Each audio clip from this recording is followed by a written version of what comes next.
নবীজির অন্তর।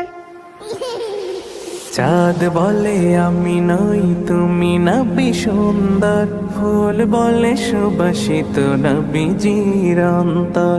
চাঁদ বলে আমি নই তুমি নবী সুন্দর, ফুল বলে সুবাসিত নবীজির অন্তর।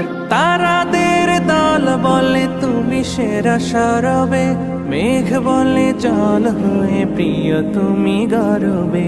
মানুষের কাছে তুমি রহমের বন্দর, মানুষের কাছে তুমি রহমের বন্দর। চাঁদ বলে আমি নই তুমি নবী সুন্দর, ফুল বলে